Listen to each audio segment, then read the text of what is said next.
Кыргыз-Кытай чек арасы убактылуу жабылат. Кытайда белгиленүүчү ай майрамына байланыштуу Кыргызстан менен Кытайдын чек арасы 13 сентябрдан 15 сентябрга чейин жабылат.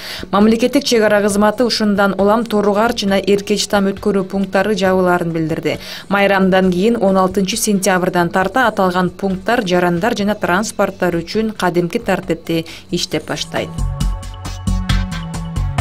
Жогорку кеңештин жалпы жыйынында Билим берүү жана Илим министрлигинен талапкер Каныбек Исаков, депутат Алтынбек Сулайманов латын алфавитине өтсөк кандай болот? Латын алфавитине кошулуу менен мамлекеттик тил жеңилдейт деп жатышат. Ушуга сиздин көз карашыңыз кандай деп суроосун узатты.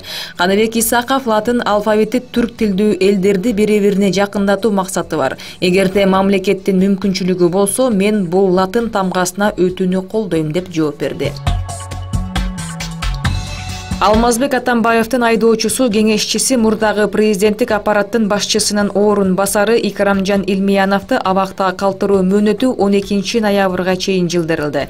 Мындай чечимди бүгүн Бишкек шаардык Октябрь райондук соту кабыл алды. Илмиянов алдамчылыкка шектелип камакка алынган. Анын алдамчылык жоругунан Белоруссия жараны жабыркап сотко кайрылган. Бул иш боюнча салык кызматынын кызматкери Руслан Шакиров дагы кызмат абалынан пайдаланды деп айыпталып жатат.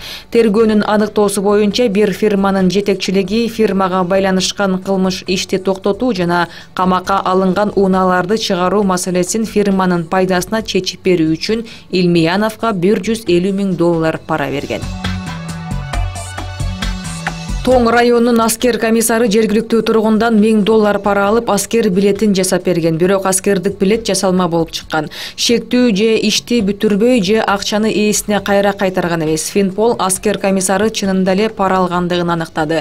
Ал Тоңдон Лейлекке которулуп, ошол жакта иштеп жаткан. 4 сентябрда комиссар мурда алган $1000-нын 20,000 сомун кайрадан ээсине кайтарып жатканда колго түштү. Ал айыбын мойнуна алды. Иш бөлмөсүн текшерүү учурунда андан ири суммадагы акча каражаты табылган. Бул факты боюнча тиешелүү текшерүү иштери уланууда.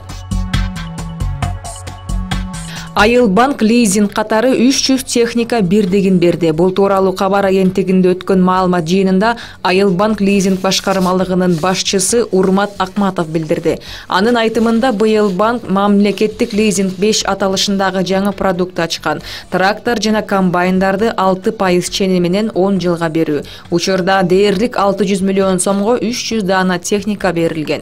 Жалпы шарттары 6%дан 10%га чейин. Россия Кыргыз өнүктүрүү фондунун 10 жылга 5%дан 10%га чейинки ресурстары бар деп билдирди Акматов. Ал кошумчалагандай 2014 жылдан тарта мындай лизингтердин жогорулап жаткандыгы байкалууда.